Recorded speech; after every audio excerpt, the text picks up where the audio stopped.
Всім привіт! Гэта падкаст Ракамакафо, я Сергій. Я Іра. Сьогодні наш черговий випуск на тему, яка, мені здається, мала б бути ще в першому сезоні, але чогось ми її не взяли.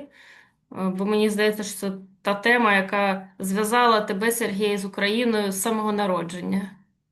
Да, ще нават мае бацькі не ведалі гэта, калі мяне зачыналі дзесьці ў вёсцы на медпункце. Это звяжа з Украінай. Але мы хочам пагаманіць трошку пра Чарнобыль і пра тое, як гэтая тэма нас і адна і раз'ядноўвае з аднаго боку, але з іншага боку гэта падзея, якая вельмі сильна паўплывала на мяне асабіста і на лёс нашых дзяржаваў, якія з'явіліся на мапе ў рэшце рэшт і, на жаль, дзякуючы гэтай падзеі. Вот. Ну, давай, мабуть, ти почнеш, бо я народилася вже після Чорнобиля, після Чорнобильської аварії, то ти народився якраз в той рік за кілька місяців після аварії, так? Що для тебе Чорнобиль? Я нарадзіўся на адзін месяц пасля аварыі, і мои бацькі былі не такія смелыя, як твои, которые ведалі, што ўжо адбылося, што Чарнобыль адбыўся і што дзяцей можна нараджаць. Мои бацькі яшчэ не ведалі, што такое Чарнобыль, і не маглі пра гэта ведаць, і наогуле не ведалі гэта, нават калі моя маці цяжарная была, яе выганялі на, як і ўсіх выганялі на гэтай дэманстрацыі першатраўневыя, і ў Беларусі ў той час пайшоў дождж, а мои бацькі уже, мой бацька вайсковец у той час быў, і якраз былі, яны знаходзіліся ў Гомельскай вобласці, у той вайсковай частцы, дзе я ўсё сваё жыццё і ўсё сваё дзяцінства стравіў. І то бок гэта тое месца, куды ўсё пайшло, але бацькі гэта не ведалі, просто ўсіх загналі. Вот. А пасля я нарадзіўся. Вось нарадзіўся, які я ёсць, і некаторы час, магчыма, паколькі гэта была вайсковая частка, то чарнобыльскай зоны там і не было, ніякага забруджвання там не магло быць, бо гэта была вайсковая частка, дзе ядзерныя боегалоўкі абслугоўваліся. Вот. То бок там не магло быць ядзернага забруджвання проста з прынцыпа, бо калі б яно там было, то як абслугоўваць ядзерныя боегалоўкі? Я ў дзяцінстве пачаў заўважаць, што нешта ўсё ж такі адбылося, калі мы ездзілі да маёй бабулі у Гомельскую вобласць, Ельскі раён. Зараз гэтай вёскі ўжо не існуе, яна абнесеная памежнай паласой, то бок каб трапіць у гэтую вёску, дзе жыве мой дзядзька, напрыклад, зараз, то трэба праехаць праз некалькі блокпастоў. І гэта было яшчэ да паўнамаштабнага ўварвання. Беларусь пачала там будаваць мяжу, сапраўдную мяжу. То трэба было ехаць, гэта на самым поўдні і на самай як бы мяжы. І каб ёсць два шляхі, як туды трапіць у гэтую вёску. Адзін праз Украіну, то есть ты едзеш, раптам у тебе стаіць знак, на якім напісана «Увага, вузькі міст», і ты такі, чаму тут напісана па-украінску? Ну, не, ты можаш прачытаць, але не разумееш, чаму. Вот, ты праязджаеш, пасля там пабудавалі ўжо памежны пераход, які называецца, як то ён называецца, Новая Рудня, вот ён называецца. А чыгуначны пераход называецца Славечна. Вот, і рака па-украінскі Словечно, а беларуская яна як бы Славечна, а вёска, якая там знаходзіцца, так і называецца Славечна. І вот праз Славечна можна было трапіць у гэтую вёску Стары мост, і толькі праз Украіну праходзіла дарога. Там ніколі не было нейкага памежнага паста, проста дарога ішла, чапляла Украіну. Паколькі Украіна не магла абслугоўваць гэтую частку дарогі, яна была раз'ёбаная заўсёды. Вот. А пасля пачынаецца як бы Беларусь, і там усё нармальнае, бо беларусы як бы украінскую частку ніколі не абслугоўвалі. Вот. І калі мы ездзілі у Стары мост, дзе адкуль мая маці, то мы праязджалі нейкія вёскі, якія былі поўнасцю вот цалкам пустыя. То бок ты едзеш, стаяць дамы, там нікога няма, разбітыя вокны, і вёска велізарная, цвітуць яблыні, бо мы звычайна ездзілі туды калі білі кабана білі 2 разы на год. І звычайна кабана білі вясной ты едзеш і цвітуць яблыні, все так прыгожа, але вёска цалкам пустая. Тады ў мяне нешта не клікала, але так маці ўжо там трошку тлумачыла, што ну вот тут была вёска, а ще тут было ще 10 вёсак, там 5 вёсак, все яны выселеныя. Чаму? Таму што вот, ну, быў Чарнобыль, там нейкая радыяцыя, яшчэ не стаялі нават знакі радыяцыйнае забруджванне. Просто ты едзеш, прывід стаіць, яшчэ адзін, а ты ў маці пытаешся там, а дзе, куды там людзі, куды яны падзеліся? Яна кажа, ну, у Ельску там пабудавалі некалькі дамоў.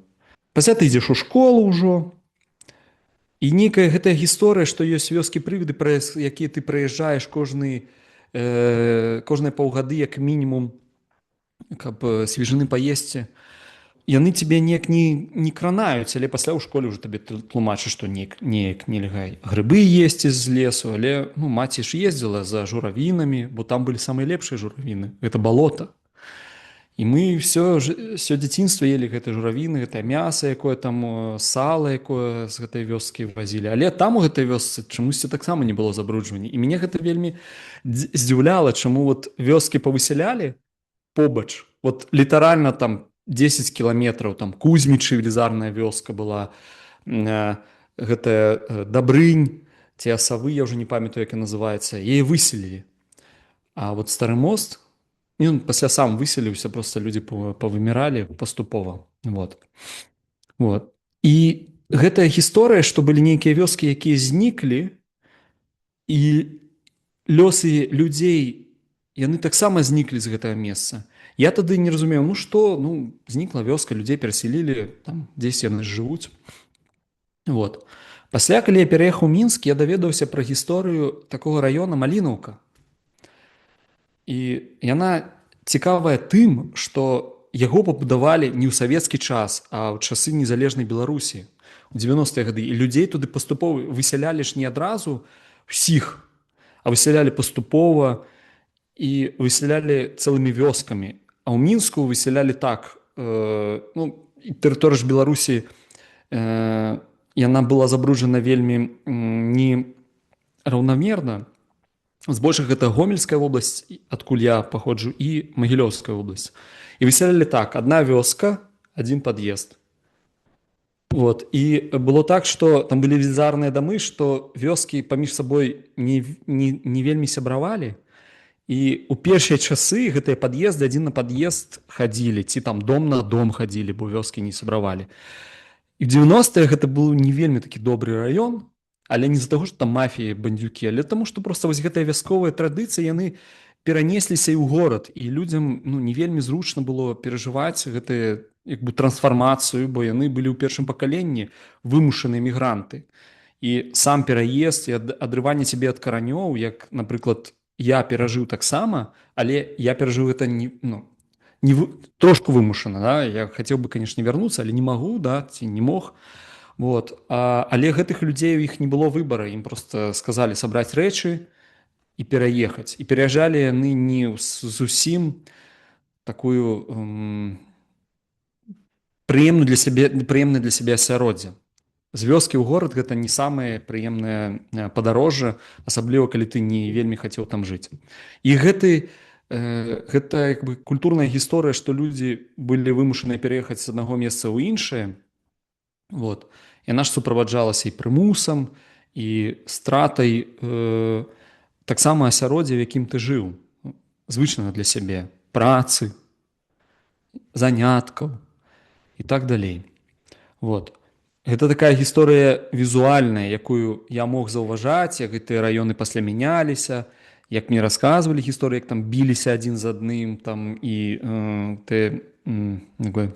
Таму што вёска на вёску хадзіць гэта было нармальна і ў маім дзяцінстве. Ну, типа, нашых там зачапілі, пашлі разберомся. Я сабе нават уяўляю, як гэта адбывалася пад'езд на пад'езд, ці дом на дом. Вот.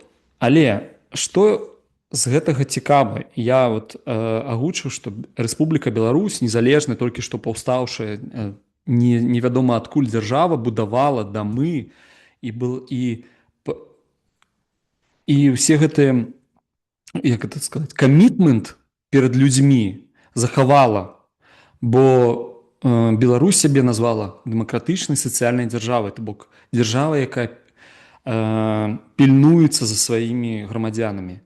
І вось гэты бок, калі дзяржава апякуецца і будуе, не гледзячы ні на што, жыллё для людзей, якіх вымушаны пакінуць свае дамы з-за таго, што ў савецкія часы не вельмі пільнаваліся пра бяспеку, вот, яна працавала. Але пасля беларусы выбралі іншы шлях, яны прагаласавалі за Лукашэнку, і Лукашенко паступова гэты сацыяльны кампанент прыбіраў. Напрыклад, калі я быў малы, раз на год до нас прыязджала мой там ПГТ, прыязджала камісія медыцынская, якая правярала дзяцей, мерылі нам, глядзелі нам шчытавідную залозу, пасля глядзелі ўнутры, радыяцыю мералі. Это было такое рэгулярнае абследаванне. 2 разы на год нас вазілі ў санаторыі. Гэта такая была нармальная гісторыя. Нас кармілі ў школе. Але Лукашенко прыйшоў, гэтыя льготы паступова прыбраў. Але пры гэтым як бы кампанент сацыяльнай дзяржавы застаўся. Вот. Я вырашыў, што нам трэба пагаманіць пра гэта, бо Чарнобыль вельмі важная рэч для беларуса, для мяне, бо у меня была нават ідэя зняць фільм, бо зараз вот я магчыма вярнуся да гэтага, але зараз Чарнобыль гэта не проста памяць, а гэта, магчыма, адзінае, это кампанент, які з'ядноўвае нават памёрлых і жывых, на жаль. Бо вёскі, якія выселілі, там засталіся могілкі. І гэта адзінае месца, куды могуць жывыя зараз прыехаць, бо ўжо вёсак гэтых няма, паступова гэтыя дамы, пра якія я расказваў, беларуская дзяржава пазносіла, магчыма, там засталіся нейкія сады, але дамоў няма і не існуе. Але могілкі засталіся. І беларусы ездзяць на могілкі. Адзін раз на год, калі гэта дазволена, прыязджаюць на гэтыя могілкі, могуць праехаць праз усю краіну, пабыць там пару гадзін, сустрэцца з яшчэ жывымі з гэтых вёсак, бо людзей маглі перасяляць і ў розныя населеныя пункты, не ў адзін пад'езд, а маглі раскідаць па ўсёй Беларусі. І людзі едуць, там сустракаюцца, пасля вяртаюцца назад, бо ты не можаш там быць цэлы дзень, можаш быць толькі там некалькі гадзін, бо ўсё ж такі забруджванне нікуды не знікла. Вот. І ў меня была нават ідэя зняць роуд-муві, калі вот ты сядаеш, збіраешся да месца, дзе пахаваныя твои продкі, едзеш цэлы дзень, бо гэта Беларусь не маленькая краіна. Можаш там 5-6 гадзін ехаць, пабыць там 2 гадзіны, а пасля вяртаешся дадому 5-6 гадзін. І на могілках, дзе пахаваныя твои продкі, твои суседзі твоих продкаў таксама, можаш пабачыць яшчэ жывых людзей, якія туды таксама прыязджаюць. Вот. Для мяне гэта таксама асабістая гісторыя, бо на Радуніцу і мае ездзяць таксама. Калі я мог у Беларусь ездзіць, я таксама ездзіў кожную Радуніцу на могілкі, дзе мы там просто пастаялі пару хвілін, і звычайна гэта такая маўклівая акцыя, ты прыязджаеш туды, паабдымаюцца крыжы, которые там стаяць. Просто калі жывыя размаўляюць з мёртвымі, гэта таксама цікавая гісторыя паглядзець, як там мой дзед размаўляў са сваім там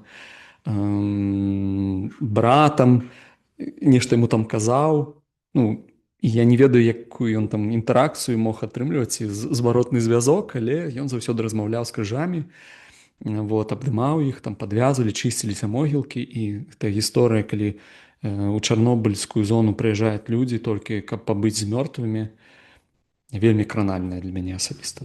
Гэта да чаго? Таму што мне хацелася пра гэта пагаманіць, бо сёлета 40 гадоў, як гэта адбылося, і Чарнобыль вельмі сильна паўплываў на мяне асабіста, на Рэспубліку Беларусь як дзяржаву новаўтвораную, бо чвэрць краіны забруджаная, ці тым ці іншым чынам людзі гэта адчулі ва ўсёй краіне. Няма такога, каб там хтосьці не ведаў пра Чарнобыль. Вот. Бо ты ведаеш асабіста кагосьці, хто ці быў пераселены, ці паходзіць адтуль, ці нават калі гэтыя льготы адбіраліся, і людзі могуць гэта памятаць, як гэта перажывалася. Ну, насправді в Україні, ну, наскільки я знаю і пам'ятаю, ситуація схожа, що теж людей виселяли з цього району, і дуже швидко це все відбувалося. Тобто, буквально там не можна було навіть речі зібрати, всіх дуже швидко, раз, два, три, і все. І зараз також я дивилась там кілька подкастів з науковицями, які працюють в цьому. Тобто людей вивезли буквально, ну там вони виїжджали, як в принципі зараз, от під час війни, і під час повномасштабки, люди думали, що вони виїжджають на 2-3 тижні там чи на місяць, а виїхали вже на роки. І так само тоді в Чорнобилі, це, мені здається, перший такий, але не задокументований в нашій державі випадок внутрішньо переміщених осіб. Тобто їх всіх називали чорнобильці, да? І були теж пільги, і при вступі в університет, це я ще пам'ятаю, коли я вступала в університет, там були пільги для дітей-чорнобильців і так далі. І було теж по харчуванню пільги, і по житлу там їм надавали щось. Але це було, крім пільг, це була ще така стигматизація. Чорнобильці це було щось таке, знаєш, от казали раніше цигани і чорнобильці, воно якось таку негативну конотацію, що те несло. Добре, що зараз ми відходимо від цього в плані там ромського населення. А чорнобильці, мені здається, вони просто з часом просто люди помирають, і ця тема якось уходить на спад, і вона підсвічується в Україні зараз в дві дати. Ну, точніше, в двох випадках. Перша це річниця, і починається такий, звісно, знову бум статей про це, там якихось сюжетів і так далі. І друге, коли починається якась ядерна небезпека у зв'язку з обстрілами Росії наприклад, Запорізькій атомній електростанції, і тоді всі знову починають згадувати про Чорнобиль. Або коли якийсь там шахет приземляється, впадає на цю арку, яка захищає там оцей же ж реактор несправний в Чорнобилі, всі теж починають різко панікувати і скуповувати калію йодит і так далі. Але сама тема, ну мені здається, вона недопропрацьована. В Україні, в тому числі, це не звучить як, знаєш, глобальна травма наша, а хоча насправді це травмою є для великих поколінь. Угу. Бо багато людей загинули там, рятуючи нас всіх, і це недостатньо, ну, якби мені здається, що ми недостатньо розуміємо, що це взагалі означало. Для багатьох людей це просто вирвати їх з корінням, да, з цієї землі і переселити кудись. Зі здоров'ям так само, плюс це, знову ж така, соціальна якась напруга, і ще це оця довіра. Мені здається, що Чорнобиль найбільшу травму нам наніс, як от ти сказав, да, що твоя мати вийшла на демонстрацію 1 травня вагітна в дощ. В Україні теж був дощ. І я про цей дощ на 1 травня від мами чула ну, дуже з маленького віку. От коли тільки заходила тема про Чорнобиль, це була та історія, яку вона розказувала, що їм ніхто теж не сказав, їх всіх погнали на первомайську демонстрацію, і вони йшли під цим радіоактивним дощем. Ну, типу, довіра до держави абсолютно підірвана одним цим випадком. І це дуже погано, бо це нам, ну, в Україні це нам відгукується досі, бо довіри до державних інституцій дуже мало. І я не кажу, що це тільки через Чорнобиль, але Угу. через Чорнобиль в тому числі. Згоден. Я таксама узгадываю... Ты вот сказала пра чарнобыльцаў і стыгматызацыю. Гэта менавіта тое, што адбывалася і ў Беларусі. Бо вось гэты тэрмінус тэкнікус чарнобыльцы, ці яго засялілі ў інтэрнат, таму што ён чарнобылец. Вот яго там у кагосьці завышаная стыпендыя, таму што гэта чарнобыльцы. вот, па чарнобыльскай квоце там хтосьці мог паступіць. Таксама гэта стыгматызавалася. Зараз не ведаю, але я думаю, што пасля таго, як паадмянялі ўсе льготы, гэта проста знікла, бо гэта не качаецца так больш. Але давера да дзяржавы ў Беларусі яна праз гэта была таксама папсаваная, але ў цэлым як бы беларусы такія даволі такі індывідуалістычныя людзі, і дзяржава гэта я просто назіраю за сваімі бацькамі, для іх дзяржава гэта вораг, вораг у тым сэнсе, што яны хочуць мець з дзяржавай як мага менш стасункаў. Я вот заўсёды уяўляю, калі б умоўна ў Беларусі была ідэальная ідэальна добра дэмакратычная палітычная сістэма, то вельмі вялікую частку галасоў бы атрымлівалі людзі, якія кажуць, што дзяржава мусіць быць як мага менш, сацыяльныя гарантыі трэба прыбраць, падаткі меншыя, мы ў вашае жыццё не лезем. Я ўпэўнены, што менавіта з-за таго, што вот дзяржава сябе паводзіла падчас чарнобыльскай трагедыі вось так, а не інакш, як бы савецкая дзяржава, пасля беларуская дзяржава вымушана была ўзяць на сябе адказнасць і несці гэта, але асабліва не артыкулявала, што гэта мы ўсё ж такі дзяржава будуе вам дамы, мы дзяржава забяспечваем вам нейкую медыцынскія паслугі, мы дзяржава забяспечваем вам, як бы мы, у сэнсе, вы плаціце падаткі, а мы бярэм на сябе адказнасць забяспечыць вам гэта, бо гэта наш абавязак. І таму у нас ёсць вот такая вот дамоўленасць, да? Але дзяржава сябе паводзіла так, пасля дзяржава сябе у асобе Александра Григоровича Лукашэнкі то тут адрэжа, то там падрэжа, то тут падманіць, то там нахлусіць. І людзі такі, ну, такая, як бы... Нічого не міняецца, да? Варожая інстытуцыя, з якой лепш не мець справу, бо яна заўсёды цябе абкрадзе. Да. Це як казино, знаєш, ставлення як до казино, що казино завжди в виграші, так само і з держави, що держава тобі не друг, вона тебе не захистить. І да, це з совка тягнеться, з Радянського Союзу, коли держава для нас, як для народів, які не були, улюбленим первенцем в цій державі, то держава для нас була ворожою багато років. І це тяжко викорінити зараз і взяти і повірити. А ще коли твоя держава, знову ж таки, не ідеальна, в Україні менш не ідеальна, в Білорусі більш не ідеальна, і вона продовжує робити якісь речі, які підривають цю довіру, і люди такі, ми все правильно думали, держава дійсно погана. Да. І людзі не звязваюць нейкія рэчы, якія ўсё ж такі дзяржава забяспечвае. Яны бачаць толькі паганае, і гэтае паганае, яно вельмі выпукваецца, да? Вельмі відавочнае, бо людзі гэта адчуваюць найбольш. Вот. І Чарнобыль, я яшчэ узгадаў фільм, гэты серыял «Чарнобыль», які здымалі у Літве. Там же было дзве галоўныя постаці. Умоўна, тры.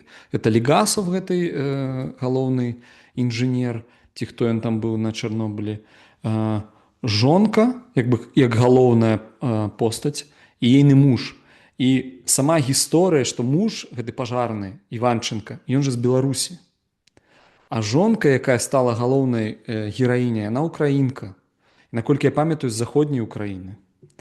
Вот. І вакол ейнай гісторыі кахання, ейнай гісторыі ахвяры пабудавана вся гэта кніжка, якую напісала Светлана Алексеевич. Вот. І пасля паводле гэтай кніжкі знялі серыял. І цікава, што на захадзе, да Чарнобыля было такое... Да серыяла было вельмі мала цікаўнасці. І ў Беларусі ж зараз пабудаваная атамная электрастанцыя.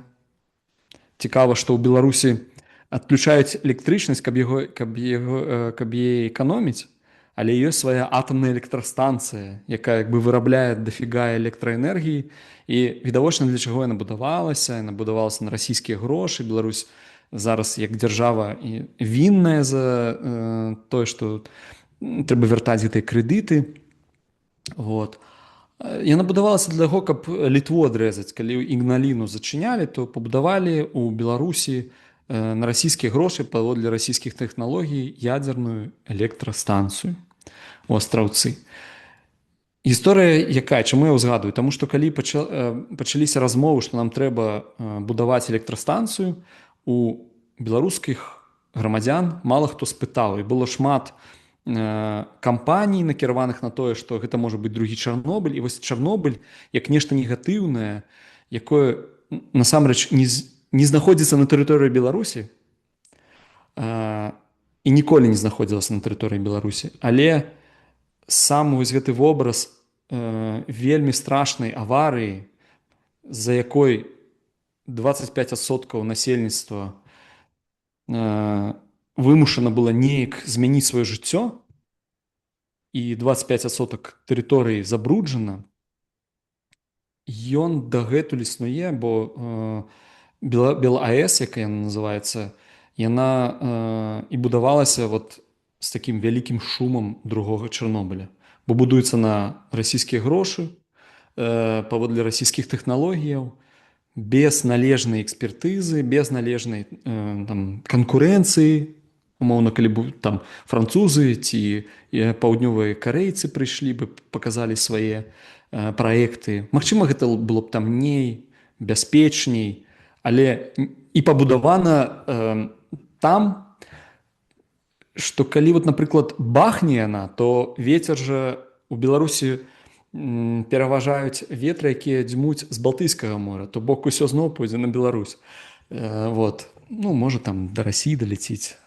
Ну, і зараз ця атомна електростанція, як я чула в якомусь із подкастів, під контролем росіян. Тобто ми знову повертаємося, що ядерний тероризм можливий не лише в зоні бойових дій, як це відбувається на Запорізькій АЕС, а так, як вони роблять в Білорусі, це теж, ну, якби люди в заручниках у Росії, бо влада це дозволила, люди, які підтримують владу, теж з цим погодились, і виходить, що крім військ російських на території Білорусі, вони ще й контролюють великий ядерний об'єкт, який, дуже небезпечний.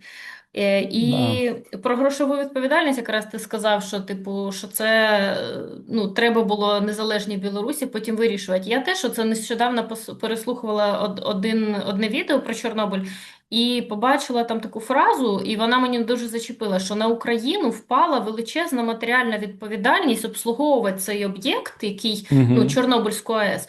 Тобто цей саркофаг будувати, обслуговувати все це, підтримувати, щоб воно далі там нікуди не пішло і не сталася ще якась катастрофа.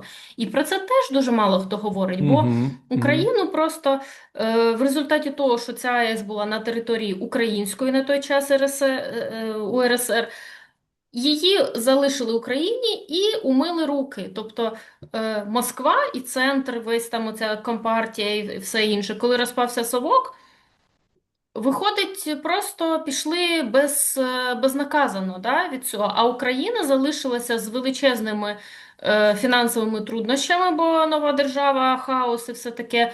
Плюс їй треба було величезний ядерний об'єкт обслуговувати.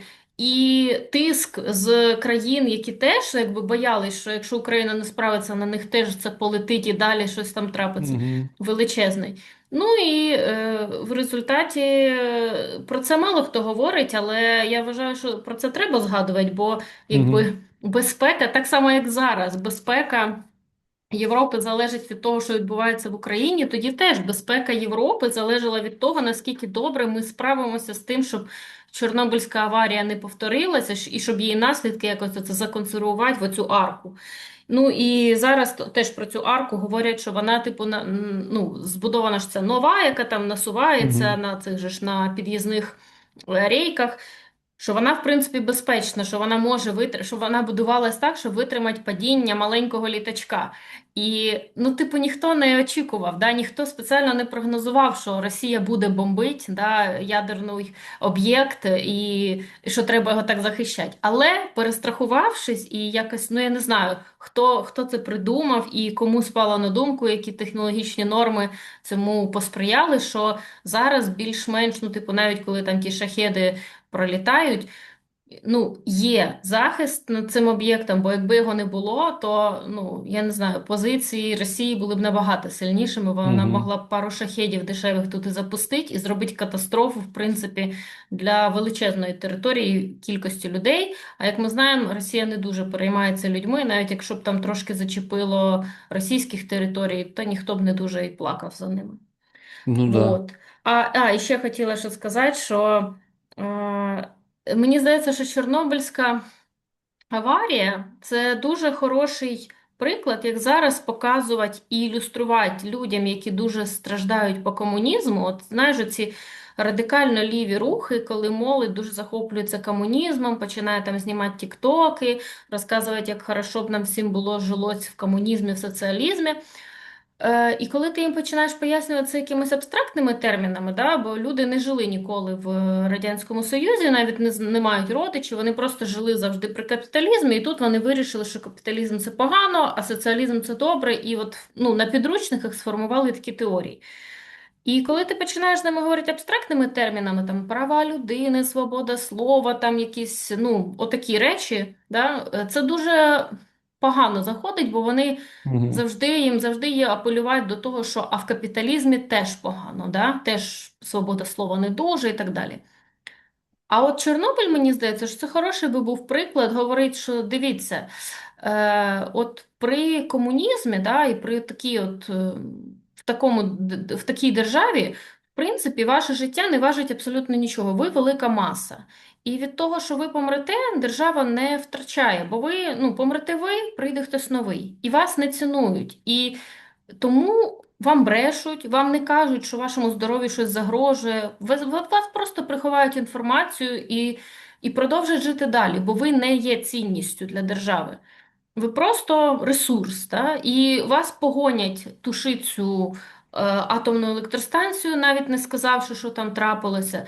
Вас там змусять ще щось робити, вас погонять на демонстрацію, не сказавши про тому, і ну, не скасувавши нічого. Да? Тобто ви не є цінністю. Цінністю є картинка, держава, демонстрація, щось велике і таке колективне, да? А не індивід. Угу.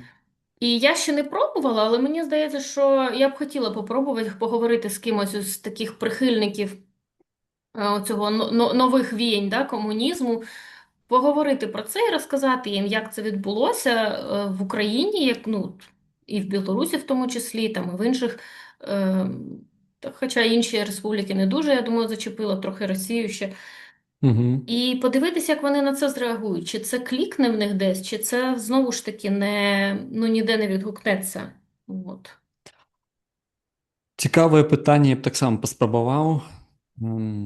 Вот. Я б яшчэ паспрабаваў паразмаўляць наконт там ядзернай энергетыкі, наколькі яна эфектыўная, неэфектыўная. Я насамрэч за ядерную энергетыку, але не ў тым выглядзе, якая яна была, як гэта было зроблена ў савецкія часы. Вот. І як гэта ўсё менеджерылася ў савецкія часы. Таму Ну, це ж мне знову, дивись, це інструмент в руках дурака. Те саме, як да, да, зброя. Зброя може бути захистом, а може бути да, нападом. Так само да. ядерна енергетика. Якщо ти адекватно до цього підходиш, то все ок. А якщо неадекватно, то все буде погано. І ну, подивись, як після Фукусіми Японія виходила з цього всього. З Угу. нормальним підходом, з нормальним державним якимось майндсетом, це все можна зробити по-людськи. Навіть коли ти, ну, коли в тебе велика кількість жертв. Да, да. Я ще, калі ты сказала пра захапленне савецкім саюзам ці там камунізмам і Чарнобылем як трагедыяй і Украіна, якая мусіла і Беларусю, якія мусілі проста як нашчадкі Савецкага Саюза, але не паўнавартасныя нашчадкі. Это нашчадкі, якіх пакінулі Без приданого. да, без прыданага ці пакінулі без таго, з чым можна было працаваць. Вот. Ну, ядерная зброя гэта ж тая ж самая гісторыя, калі пазбавілі Украіну, Беларусь і Казахстан без ядернай зброі, толькі каб яны просто ну, типа... Бо гэты страх, што калі Расія падзе ці Савецкі Саюз знікне, то будзе хаос. Угу. І ён жа ну, не знік і дагэтуль. А ядерная Угу. зброя у той момант была вот гэтай страшылкай, і Беларусь і Украіна здалі сваю ядерную зброю, Казахстан таксама, а зараз Кім Чен Ын глядзіць на гэта ўсё і думае: Угу. не-не-не-не. Вот. І я до таго, што мы, як новыя дзяржавы, вымушаны былі несці вось гэты цяжар, найбольшы цяжар, але не мелі ніякіх профітаў з гэтага, з Да. таго, што... Ну, це правда. Вот. Ну, про ядерну зброю це зовсім окрема тема. І ми тут, ну, я, принаймні, точно не експертка. Я мало що читала, але треба було почитати Плохія, бо він багато ж про це пише. Угу. Але от про АЕС, до речі, те, що прочитати можна. Ну, я не читала Алєксєєвич і читати не буду, зважаючи на її неадекватну позицію щодо російсько-української війни. І я не впевнена, що серіал «Чорнобиль» знімався по її книзі. Мені здається, що це, да? Мені Па яе здавалося, кніжцы, да. що це оригінальний сценарій, ні? Не-не, гэта паводле ейнай кніжкі напісаны сцэнар, а сцэнар пісаўся з рэальнай гісторыі Угу. кахання. Я не Ну, памятаю я знаю, що це реальна жанчыны. історія кохання. Я знаю, що вона також засудила Netflix, вони їй там мають виплатити якусь компенсацію за те, що вони використали її ім'я без її згоди. Ця жінка досі жива, Да, ця да, да. дружина. От, це я пам'ятаю. Я пам'ятаю, що цей Толькі не Netflix, я думаю, што HBO, бо гэта О, HBO HBO, знімав. да, перепрошую, не Netflix. Мгм. Netflix нікому поки що нічого не винен, але вони можуть, так.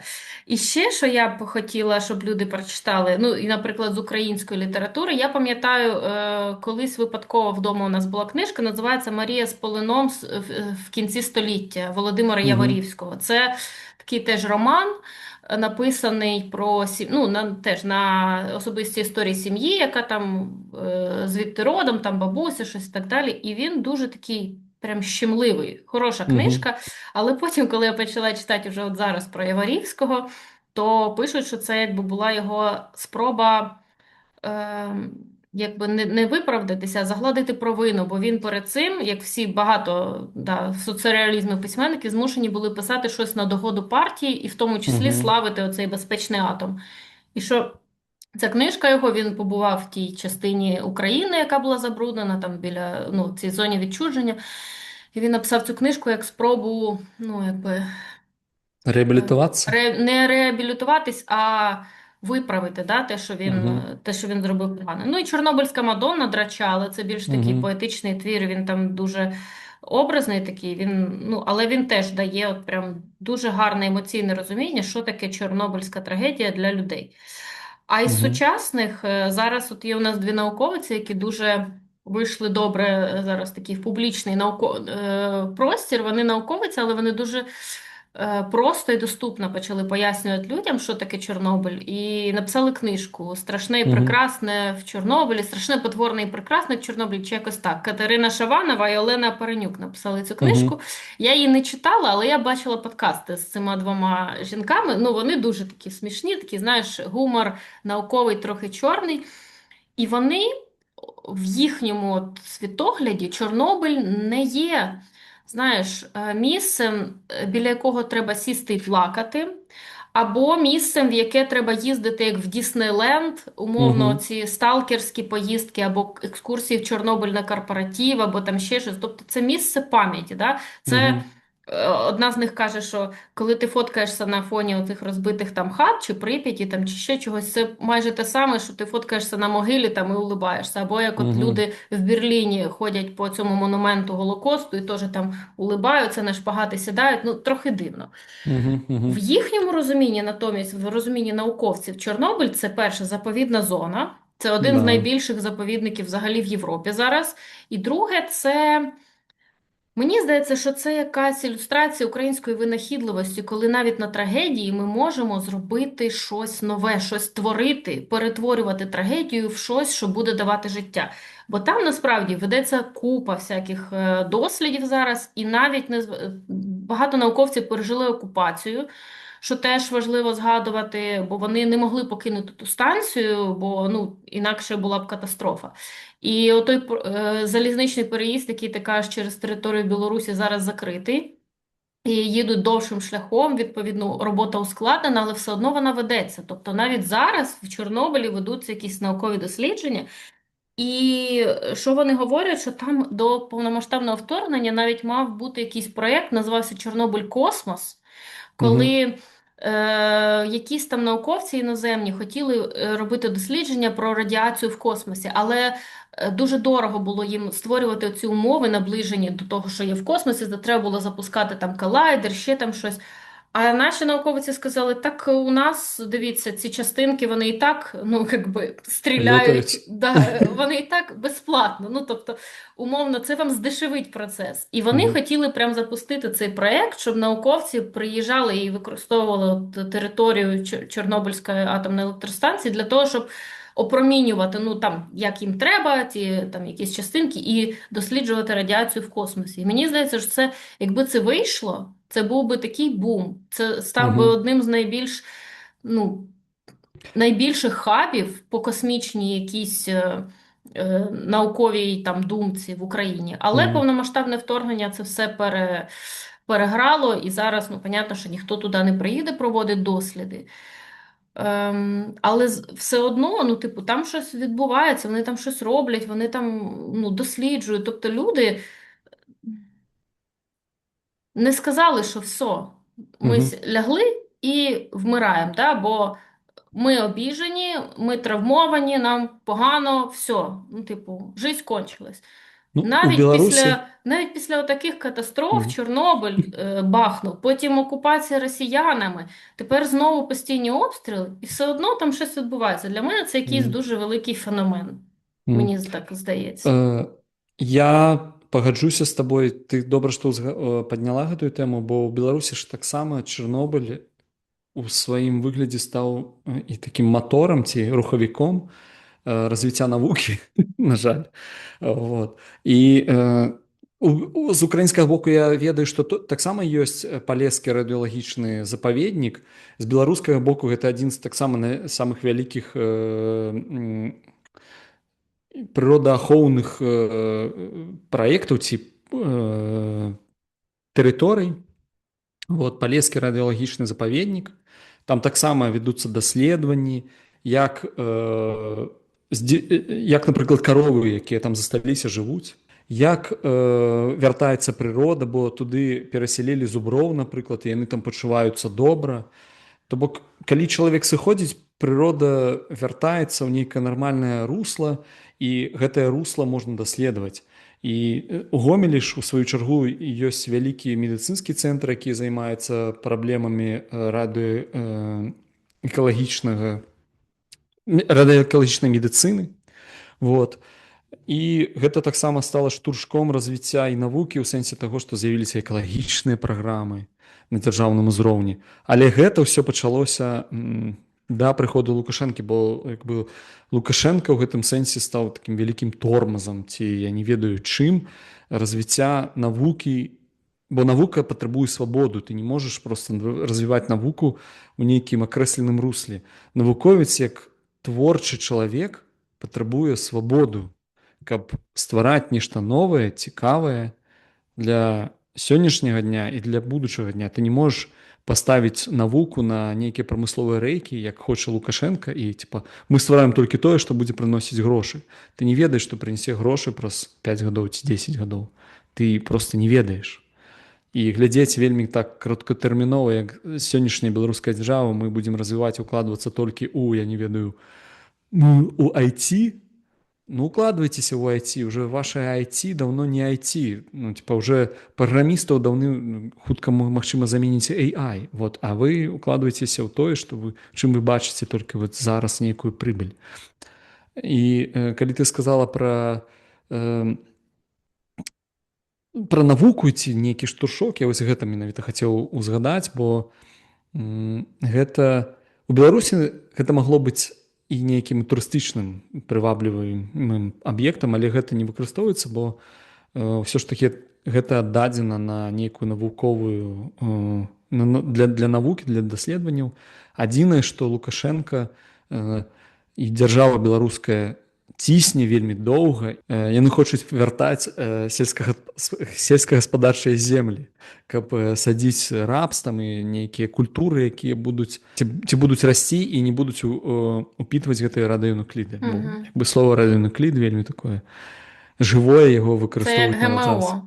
Да. Радіонукліди, ГМО – це два слова страшилки, мені здається. Вот. І у Беларусі было дзве плыні, як бы дзяржаўная плынь, калі Лукашенко кажа, я паеду у чарнобыльскую зону, гэта так называлася, і буду там весці нейкія размовы з людзьмі.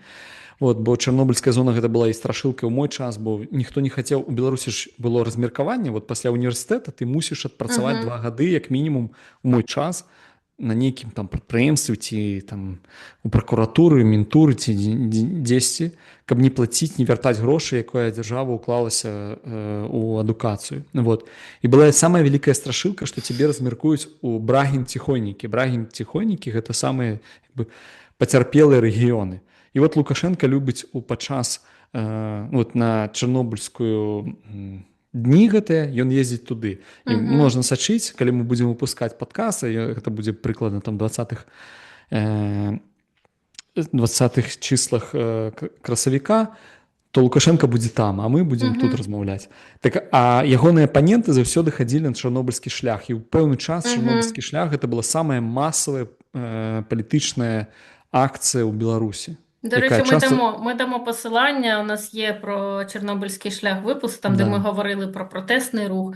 Я пам'ятаю, що це для мене було дивиною, бо в Україні такого якби не було. Да.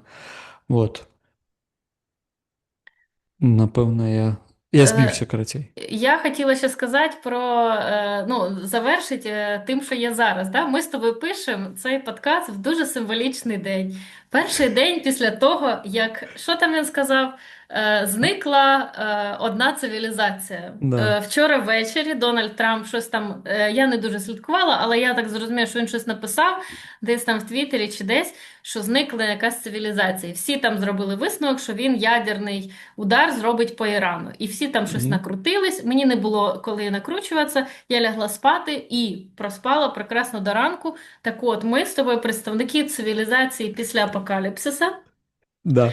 І мені здається, що цей накрут людей був дуже сильний скрізь, крім України. У нас оця радіофобія, вона трошки зменшилася, тому що ми живемо в постійному цьому страху, що, вибачте, йобнуть по ЗАЕС, і нам всім буде погано. Таблетка калія і йодида є у всіх, але люди просто в цьому перманентному стресі вже трохи психіка адаптувалася, і ми живемо такі, йобне, так йобне.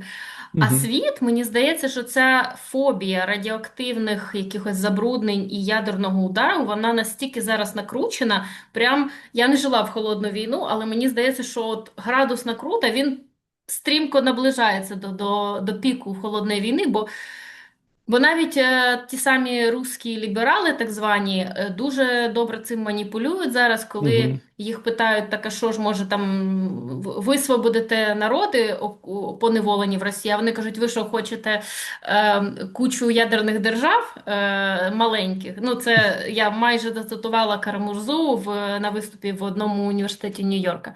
Так от ця радіофобія, ти живеш в європейській країні, вона відчувається тобі? Люди бояться ядерного удара? Чи це для них щось таке? Перше питання, чи вони бояться? І друге питання, чи вони щось роблять для цього, щоб убезпечити себе, або чи вони просто тривожаться і накручуються? У Чехії, мені падаецца, людзі больш сочаць за тым, колькі соляра каштуе, чым за тым, што яны могуць заўтра не прачнуцца за ядзернай бомбы. І па шчырасці, тут ніхто нават не пісаў, прынамсі ў чэшскамоўных нейкіх крыніцах, я не бачыў вялікай гістэрыі, і тыя людзі, з якімі я сачу, магчыма, гэта бубліна, да, яны, ну, типа, ну, нешта, ну, будзе нешта, умоўна кажучы, была такая рэакцыя на словы Трампа ці на ягоны там допіс у яго Truth Social, таму што я па шчырасці закалебаўся проста ўжо сачыць за тое, што, ну, там ён скажа, гэта інфармацыйны шум. І таму я нават не каментаваў. Я прыйшоў да Ксюшы Голубович пракаментаваць, типа, той пост, пра які яна напісала, што я заўтра раніцай звару кавы і пагляджу, якія цывілізацыі гэта перажылі. І сёння раніцай я прачнуўся і адразу пракаментаваў, што я перажыў гэта. Вот. Ти знаєш, як українці після обстрілу пишуть там в Фейсбуці, там, люди, ви як там, та-та-та. Тут, типу, такі цивілізації, ви як, ви вижили? Дайте знати, хто пережив. Ну, я асабіста, якби мне было плеваць, бо я разумеў, што, ну, калі ўжо бахне, то як бы у нас не будзе шмат часу, ну, разбірацца, мы просто памрэм і ўсё. І я спадзяюся, што, ну, я думаю, што гэта будзе просто хутка і ўсё, таму у меня не было часу. Ну, слухай, в Чехії ви не помрете, ви далеко від Ірана. Слухай, ну, ты ж не ведаеш, яна, як бы ракета будзе летець, там, ну, типа, як расіяне запускаюць, ну, не ведаеш, як яны там сачылі за гэтым, якое адхіленне будзе, калі і куды яны запусцяць. Ну, типа, могуць запусціць у адно месца, палецець у іншае. Таму, як бы, такое, у меня была адзіная думка, ну, типа, ну, калі гэта будзе просто хутка. А калі не будзе, то просто, ну, гэта будзе ў іншым месцы і будзе ўжо іншая сітуацыя, будзем думаць пасля. Вот, таму я неяк так уже зжыўся з думкай, што не трэба гэтага страшна баяцца, бо трэба баяцца нечага балючага і, ну, доўгага. Да, я з тобою погоджуюсь, бо я, наприклад, коли лягаю спати і там кажуть, що буде якийсь там орешник, хуєшник, якісь там обстріли, мій основний страх – це залишитись покаліченою, а не померти раптово. Бо померти раптово ти, ну, нічого не відчуєш. Якщо ти будеш в епіцентрі ядерного вибуху, ти не встигнеш навіть зрозуміти, що це ядерний вибух. От, типу, жити з наслідками – це, звісно, набагато болючіше. І, до речі, ти дивився цей фільм, я чого згадала про Netflix, «Будинок з динаміту» чи якось так? Ні, не глядів ще. Блін, подивись його, там теж, там жорсткий накрут, типу ситуація, 17 хвилин чи 20 хвилин в цьому ж ситуаційній кімнаті в Білому домі, що начебто летить ядерна ракета, і непонятно, хто запустив, і вони там рішають, і там ці ж созвони з Страткомом, з Держдепом, то сьо там. І подається, значить, 4 там, чи 3 частини цього фільму. Кожна частина – це з позиції іншого героя, да, як він проживає ці 17 чи 20 хвилин. Ну, і там, звісно, да, я дуже зла на Netflix за цей фільм, бо він максимально накручує людей і максимально показує їм, що, ну, типу, що ми можемо зробити? Ну, нічого не можемо зробити. То що просто треба цього сісти і боятись. І що така загроза так сильна, що Росія прямо або Китай може там раз взятися і зробити, і ми безсилі. І треба їх боятися і краще не зачіпати. От в мене таке склалось враження після цього фільму, що мені дуже не сподобалось. І того я тебе і спитала, що люди накручуються, чи вони якби щось роблять. Бо в Україні, ну там, були якісь ці довідники там, чи якісь інфографіки, там, що робити. Якщо ви там в епіцентрі, ну, як би, сорі, вам не повезло. Але якщо ви не в епіцентрі, у вас, ну, типу, раз, два, три, чотири, п'ять, що ви можете зробити, щоб підвищити свої шанси на виживання і меншу дозу опромінення, які отримаєте.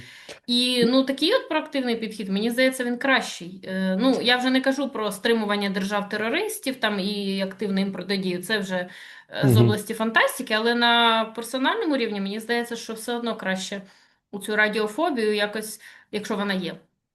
Насамрэч, чэшская дзяржава пасля выбараў зараз моцна ў гэтую тэму не ідзе. Мінулы ўрад выпусціў такія брашуркі, которые даслалі ўсім абсалютна жыхарам Чэхіі, у кожную паштовую скрыню кінулі, дзе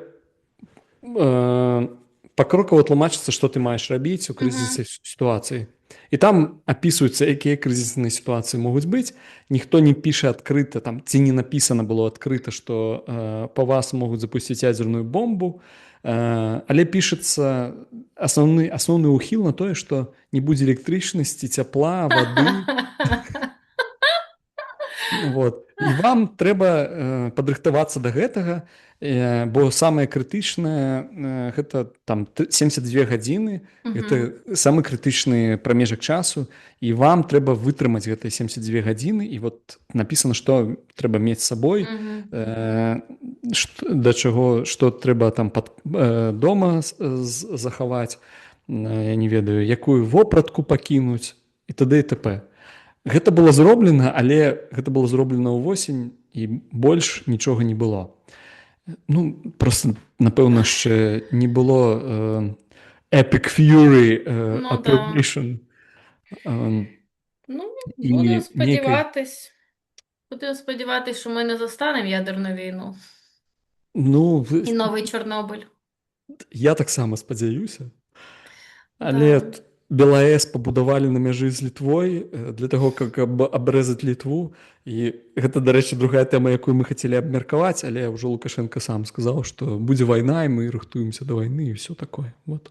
Да, тепер тема Лукашенка і його війни, це, звісно, до речі, теж дуже мало присутня в українському інформаційному просторі. Да, були якісь статті, але мені здається, що всі вже так втомились чекати наступу з Білорусі, що просто на це вже не звертають увагу і...